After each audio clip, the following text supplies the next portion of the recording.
توفیق ایسی ملے مجھ کو پیاری، کرتا رہوں پوری ہر ذمہ داری۔ الحمدللہ رب العالمین والصلاة والسلام علی سید المرسلین، اما بعد فاعوذ باللہ من الشیطان الرجیم، بسم اللہ الرحمن الرحیم۔ الصلاة والسلام علیک یا رسول اللہ وعلی آلک واصحابک یا حبیب اللہ، الصلاة والسلام علیک یا نبی اللہ وعلی آلک واصحابک یا نور اللہ۔ مدنی چینل کے ناظرین، مدنی چینل کا سلسلہ عظیم دور،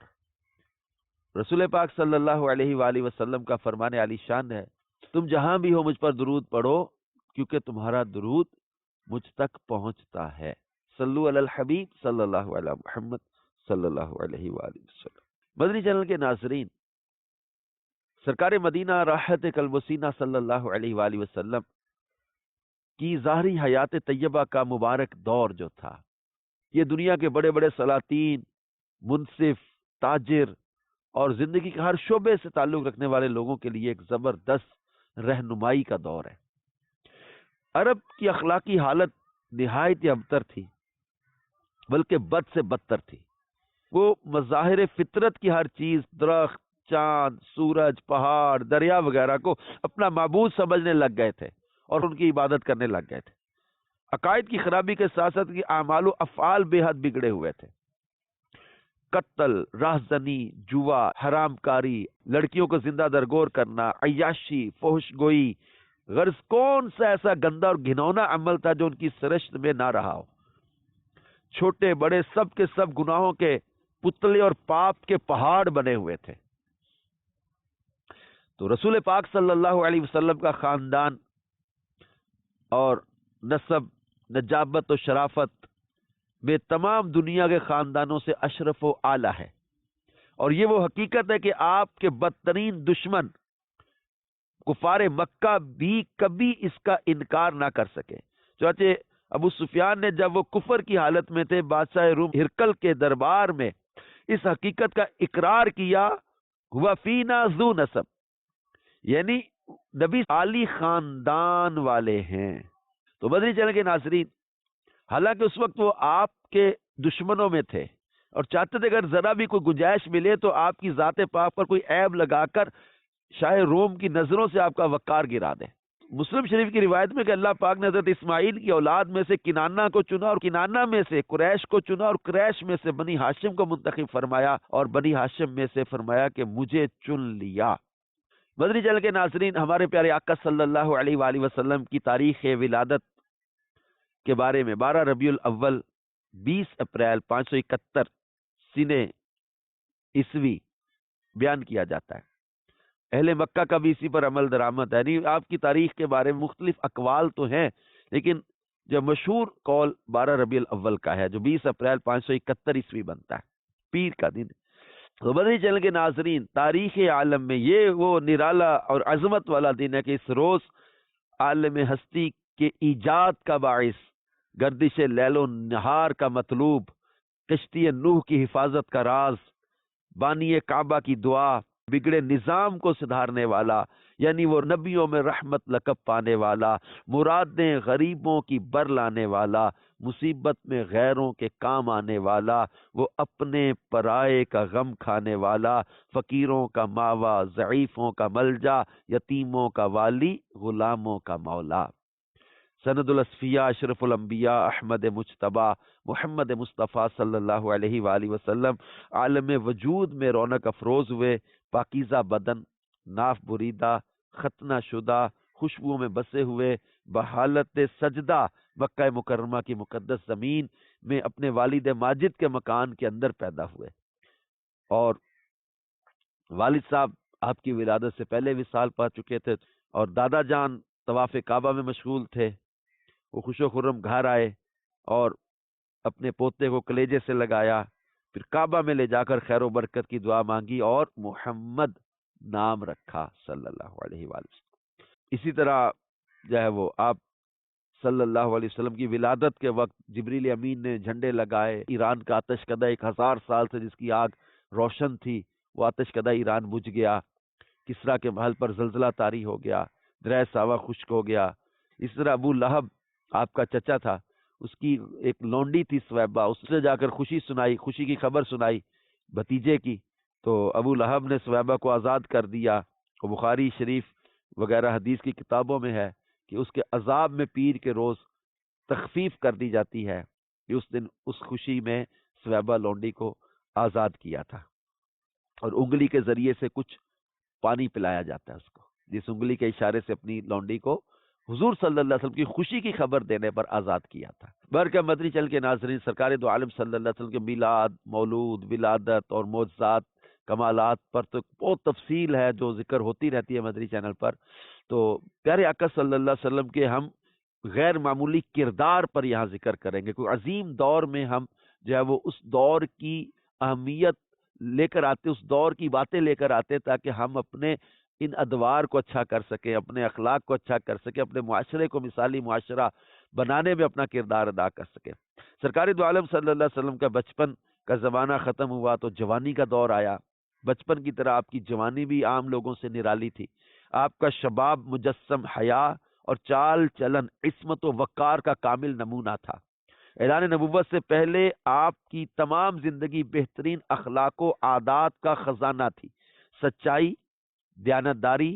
وفاداری، عہد کی پابندی، بزرگوں کی عظمت، چھوٹوں پر شفقت، رشتہ داروں سے محبت، رحم و سخاوت، قوم کی خدمت، دوستوں سے ہمدردی، عزیزوں کی غمخواری، غریبوں اور مفلسوں کی خبر گیری، دشمنوں کے ساتھ بھی نیک برتاؤ، مخلوق خدا کی خیر خواہی، غرض تمام نیک خصلتوں اور اچھی اچھی باتوں میں آپ اتنی بلند منزل پر پہنچے ہوئے تھے کہ دنیا کے بڑے سے بڑے انسانوں کے لیے وہاں تک رسائی تو کیا، اس کا تصور بھی ممکن نہیں۔ مدنی چل کے ناظرین،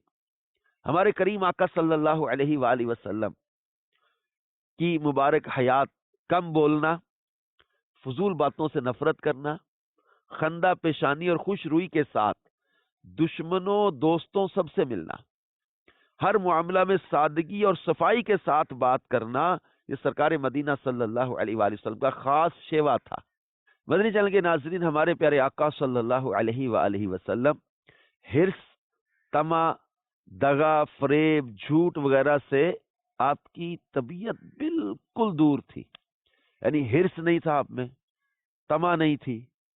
جھوٹ کبھی نہیں بولا، لالچ نہیں تھا، کبھی کسی کے ساتھ خیانت نہیں کی، کبھی کسی کے ساتھ بددیانتی نہیں کی، کبھی کسی کو دھوکہ نہیں دیا۔ یعنی عام لوگوں میں جو معاشرے میں رہتے ہوئے بعض اوقات کچھ نہ کچھ کاروبار کرتے ہوئے، لین دین میں، محلے میں، رشتہ داروں میں، دوستوں میں کوئی ایسی چیز ہو جاتی ہے جو طبیعت کو اچھی نہ لگے، لیکن سرکار دو عالم صلی اللہ علیہ وسلم کے اخلاق میں، آپ کے کردار میں کوئی نقص، کوئی خامی، کوئی عیب نہیں۔ ایسی پاکیزہ طبیعت والے، ایسے ستھرے کردار والے، ایسے اچھے اخلاق والے، ایسے ملنسار، عفو درگزر فرمانے والے، حلم والے، بردباری والے، عاجزی انکساری والے ہمارے پیارے آقا صلی اللہ علیہ وآلہ وسلم تھے۔ ایسا عمدہ کردار تھا آپ کا کہ آپ کے دشمن بھی آپ کو صادق اور امین کے نام سے پکارتے تھے۔ کوئی آپ صلی اللہ علیہ وسلم کی شخصیت پر کبھی انگلی نہیں اٹھا سکا۔ جنہوں نے آپ کا کلمہ نہیں پڑھا لیکن وہ بھی اس بات کو مانتے تھے کہ آپ نے کبھی جھوٹ نہیں بولا۔ وہ لوگ بھی اپنی امانتیں آپ کے پاس رکھوا کر زیادہ سیکیور فیل کرتے تھے، اپنے کسی رشتہ دار یا اپنے بھائی، چچا، ماموں وغیرہ کے پاس اپنی امانتیں رکھواتے ہوئے ڈرتے تھے، اپنے دوستوں کے پاس رکھواتے ہوئے ڈرتے تھے۔ آپ پر جو ایمان نہیں بھی لائے وہ لوگ بھی اپنی امانتیں، اپنی قیمتی چیزیں آپ کے پاس رکھ کے مطمئن ہوتے تھے کہ یہاں پر خیانت نہیں ہو سکتی، یہاں پر امانت محفوظ رہے گی۔ اور ہجرت کی رات رسول پاک صلی اللہ علیہ وآلہ وسلم انہی لوگوں کی امانتوں کی بھی فکر میں تھے، اور آپ نے حضرت علی شیر خدا کو اپنے بستر پہ یہ کہہ کے لٹایا تھا کہ علی تم ان کی امانتیں لوٹا کر مدینے ہمارے پاس آ جانا۔ تو یہ رسول پاک صلی اللہ علیہ وسلم کے حلم، بردباری، دیانت اور آپ کے صادق اور امین ہونے کا یہ جو آپ کے کردار کے اندر چیزیں ہیں جس سے جو ہے وہ آپ صلی اللہ علیہ وآلہ وسلم کی شخصیت ہمارے سامنے ایسے عظیم دور کی یاد دلاتی ہے کہ ہم اگر چاہتے ہیں کہ ہمارے معاشرے میں بھی محبتیں بڑھیں، ہمارا معاشرہ بھی امن کا گہوارہ بنے، ہمارا معاشرہ بھی برائی سے پاک ہو، ہم بھی آپس میں ملنسار ہوں، غیبت نہ ہو، دلوں میں کینے نہ ہو، بغض و حسد نہ ہو، آپس میں محبتیں بڑھیں، آپس میں ایک دوسرے کا احساس کرنے والے، ایک دوسرے کا خیال رکھنے والے، غریبوں کی مدد کرنے والے، یتیموں کے کام آنے والے، اور ہم چاہتے ہیں ہمارے معاشرے میں ایسی اچھی عادات و اخلاق پیدا ہوں، تو رسول پاک صلی اللہ علیہ وسلم کی ظاہری حیات کے اس عظیم دور کہ آپ کے سیرت کے واقعات کو پڑھا جائے، آپ صلی اللہ علیہ وآلہ وسلم کے سچائی کے واقعات کو پڑھا جائے، آپ صلی اللہ علیہ وسلم کے بیہیویئر کو پڑھا جائے، آپ کا ایٹیچیوڈ لوگوں کے ساتھ کیسا تھا، کیسے آپ خوش اخلاق تھے، کیسے آپ ملنسار تھے، کیسے آپ لوگوں کے ساتھ محبت کا برتاؤ کرتے تھے، کس قدر آپ سے بات کرنا، آپ کی بارگاہ میں اپنی کو فریاد پیش کر لینا کس قدر لوگوں کے لیے آسان تھا کہ آپ صلی اللہ علیہ وآلہ وسلم نبوت کے اس شاندار منصب پر ہیں، سرکار دو عالم انبیاء کے بھی امام ہیں، اللہ کے حبیب ہیں، آپ سے بڑا تو مخلوق خدا میں ہے ہی کوئی نہیں، اس سے بڑا مرتبہ کسی کا ہو ہی نہیں سکتا، لیکن رسول پاک صلی اللہ علیہ وآلہ وسلم عاجزی انکساری کے ساتھ زمین پر اپنے ساتھیوں کے ساتھ بیٹھ جاتے تھے، صحابہ کرام کے ساتھ زمین پر بیٹھ جاتے تھے، اور ہمیں بھی اس بات کی تعلیم دی کہ اپنے اندر انکساری پیدا کریں، عاجزی پیدا کریں۔ اچھا، پھر آپ صلی اللہ علیہ وآلہ وسلم کی مبارک جو ہے وہ زندگی میں اپنے گھر کا جو ماحول ہے یہ ہمارے سامنے ہے کہ آپ ام المومنین حضرت بی بی خدیجہ الکبریٰ رضی اللہ تعالیٰ عنہا ان کے ساتھ کس محبت اور کس شفقت کے ساتھ برتاؤ فرماتے تھے، کس قدر حضرت خدیجہ الکبریٰ رضی اللہ تعالیٰ عنہا آپ کی شخصیت سے متاثر تھی، آپ نے کبھی بھی اپنی ذات کے لیے کسی سے بدلہ نہیں لیا۔ اب غور کریں کہ اتنا عرصہ حضرت خدیجہ رضی اللہ تعالیٰ عنہ آپ کی زوجیت میں رہی، لیکن رسول پاک صلی اللہ علیہ وسلم پر جس دن وحی نازل ہوئی تو 15 سال کم و بیش گزر چکے تھے آپ کے نکاح کو، اور حضرت خدیجہ کے اس دن کے جملے جو تھے وہ آپ کی شخصیت کے بارے میں حضرت خدیجہ کے وہ ریمارکس تھے، وہ کامنٹس تھے، وہ تاثرات تھے جو 15 سالہ رفاقت میں حضرت خدیجہ رضی اللہ تعالیٰ عنہ نے قریب سے آپ کے کردار کو دیکھا۔ کہتے ہیں انسان باہر لوگوں کے سامنے ہو سکتا ہے کہ اپنا کچھ دیر کے لیے ملنسار بھی بن جائے، خوش اخلاق بھی بن جائے، لیکن اس کی بیوی اس کے کردار کو بہت قریب سے جانتی اور دیکھتی ہے، اس کی عادات کو، اس کے اخلاق کو، اس کے بیہیویئر کو، اس کے رویے کو، اور اس کی خلوتوں تک کو اس کے سامنے واضح کھلی ہوتی نا۔ تو اس لیے کسی بھی شخصیت کا کریکٹر سرٹیفکیٹ جو ایکچولی جاری ہوتا ہے وہ گھر سے جاری ہوتا ہے کہ یہ شخصیت ہے کیسی، غصہ، ڈانٹ ڈپٹ، جھڑکنا، لڑنا، مارنا، گالی دینا، یہ آج کئی لوگوں میں پایا جاتا ہے۔ باہر ہو سکتا ہے کہ اخلاق کے درس بھی دے رہا ہو، گھر جاتا ہو تو گھر میں جا کر بیوی کو بدتمیزی کے ساتھ بلاتا بھی ہو، بد اخلاقی بھی کرتا ہو، اور اس کے ساتھ مس بیہیو بھی کرتا ہو، اس کی دل آزاری بھی کرتا ہو، اس کی حق تلفی بھی کرتا ہو۔ تو یہ بعض لوگوں کے شخصیت میں ایسے جھول ہیں جن کو غور کرنا چاہیے کہ ہمارے پیارے آقا صلی اللہ علیہ وآلہ وسلم ان کے کردار، ان کی شخصیت گھر میں، اپنے کاروبار میں، اپنے صحابہ کے ساتھ، اچھا اپنے دوستوں کے ساتھ تو برتاؤ آپ کا ہے ہی ہے، اچھا دشمنوں تک کے ساتھ آپ کا جو برتاؤ ہے، اسی اخلاق سے متاثر ہو کر لوگ مسلمان ہوتے چلے گئے۔ اپنی جان کے دشمنوں تک کو معاف کر دینا، آپ کا حلم، آپ کی بردباری، آپ صلی اللہ علیہ وآلہ وسلم کا لوگوں کے ساتھ نرمی کے ساتھ پیش آنا، آپ صلی اللہ علیہ وآلہ وسلم کا لوگوں کو معاف کر دینا، آپ کے ساتھ برا برتاؤ کرنے والے بھی آپ سے اچھا برتاؤ لے کر جائیں، آپ کے ساتھ بدتمیزی اور بد اخلاقی کرنے والوں کو بھی آپ کی طرف سے دعائیں ملیں، آپ کی طرف سے جو ہے وہ میٹھے بول ملیں، آپ کی طرف سے مدنی پھول ملیں۔ مدنی چینل کے ناظرین، رسول پاک صلی اللہ علیہ وآلہ وسلم کی شرافت اور آپ کی جو وہ سیرت سے متاثر ہو کر حضرت خدیجہ رضی اللہ تعالیٰ عنہا نے آپ کو نکاح کا پیغام بھیجا تھا۔ اور حضرت خدیجہ یہ جو ہے وہ اہل مکہ میں ایک بڑی پارسا اور بڑی پاک دامن خاتون تھی، بڑی معزز اور باوقار خاتون تھی۔ اس میں آپ کو طاہرہ کہا جاتا تھا، پاک باز۔ اور ان کی عمر اگرچہ 40 سال ہو چکی تھی۔ پہلے ان کا نکاح ابو حالہ سے ہوا اور پھر ان کا نکاح عتیق بن عابد سے ہوا۔ تو اب حضرت خدیجہ کے دوسرے شوہر عتیق کا جب انتقال ہوا تو بڑے بڑے سرداران قریش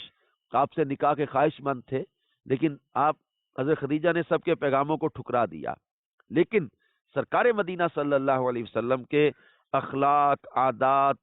اور ان کو سن کر، ان کے واقعات سن کر ایسی ان کے دل میں نکاح کی رغبت پیدا ہوئی، اور کہاں تو بڑے بڑے مالداروں اور شہر مکہ کے سرداروں کے پیغاموں کو رد کر چکی تھی، اور یہ طے کر چکی تھی کہ اب میں جب وہ نکاح نہیں کروں گی۔ لیکن سرکار مدینہ صلی اللہ تعالی علیہ وآلہ وسلم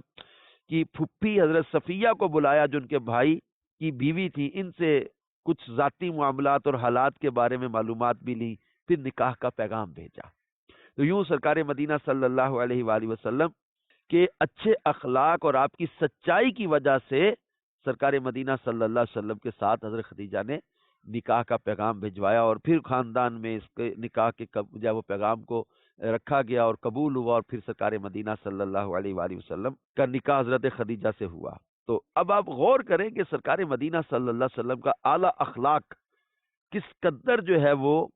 لوگوں کے دلوں میں تھا، کہ لوگ آپ کے اچھے اخلاق کی گواہی دیتے تھے۔ تو یہ سرکار مدینہ صلی اللہ علیہ وسلم اعلان نبوت سے پہلے ہی عوام میں، شہر مکہ میں، لوگوں میں صادق اور امین کے نام سے جانے جاتے تھے۔ دیانت، سچائی، آپ کی ملنساری، آپ کی خوش اخلاقی، اس سے لوگ متاثر تھے۔ تو یہ رسول پاک صلی اللہ علیہ وسلم کا اعلان نبوت سے پہلے کا کچھ دور جو ہم نے آج کچھ ذکر بھی یہاں پہ کیا، کہ سرکار مدینہ صلی اللہ علیہ وآلہ وسلم نے اعلان نبوت سے پہلے بھی مکے میں جو زندگی گزاری، جو دور آپ کا تھا، وہ ایک بڑا پاکیزگی کا، بڑی عزت کا، بڑی جو ہے وہ محبت کا دور تھا، اور لوگ آپ سے محبت بھی کرتے تھے، آپ کی عزت بھی کرتے تھے۔ اور تعمیر کعبہ ایک بڑا اہم واقعہ اس دور میں ہوا تھا، جو سرکار مدینہ صلی اللہ علیہ وسلم نے بھی اس میں حصہ لیا تھا، اور تقریباً 35 برس آپ کی عمر تھی اس وقت، 35 سال۔ اور یہ جو ہے وہ کعبہ کی تعمیر کی گئی تھی، اور جب حجر اسود کو نصب کرنے کا موقع آیا تو پھر وہ قبیلے آپس میں لڑنے لگے تھے۔ تو سرکار مدینہ صلی اللہ علیہ وسلم نے اپنی چادر بچھا کر حجر اسود کو اس پر رکھا، اور سرداروں کو حکم دیا کہ سب اس کا کونا پکڑے، چادر کو تھام لیں۔ چنانچہ سب سرداروں نے چادر کو اٹھایا، حجر اسود کے مقام تک حجر اسود پہنچ گیا تو آپ نے متبرک ہاتھوں سے اس مقدس پتھر کو اٹھا کر اس کی جگہ پر رکھ دیا۔ اس طرح ایک ایسی خون ریز لڑائی ٹل گئی جس کے نتیجے میں نہ جانے کتنا خون خرابہ ہوتا۔ اس وقت آپ کی ذہانت اور عقل مندی سے بھی لوگ متاثر ہوئے کہ اتنے ذہین تھے آپ، اور اتنی عقل مندی کے ساتھ آپ نے مکے کے قبیلوں میں ہونے والی، قریش کے قبیلوں میں ہونے والی لڑائی کو جو ہے وہ آپ نے روک دیا۔ وہ سرکار مدینہ صلی اللہ علیہ وآلہ وسلم کہ اس عظیم جوانی کے پیارے دور کو یاد کر کے اے کاش آج ہمارے نوجوان بھی، آج ہم سب بھی جو ہے وہ پاکیزگی کی طرف چلے، حیا کی طرف چلے، سچائی کے ساتھ زندگی گزاریں، جھوٹ سے بچیں، حرام سے بچیں، بدکاری سے بچیں، برائی سے بچیں، اور اچھی عادات اور اچھے اخلاق کے ساتھ زندگی بسر کریں۔ اللہ پاک سے دعا ہے اللہ پاک ہم سب کو عمل کی توفیق عطا فرمائے۔ مدنی چینل دیکھتے رہیے گا، انشاءاللہ الکریم اگلے سلسلے میں مزید عظیم دور کی کچھ باتیں لے کر حاضر خدمت ہوں گے۔ اللہ پاک ہم سب کو خیر و برکت عطا فرمائے، آمین بجاہ خاتم النبیین صلی اللہ علیہ وآلہ وسلم۔ توفیق ایسی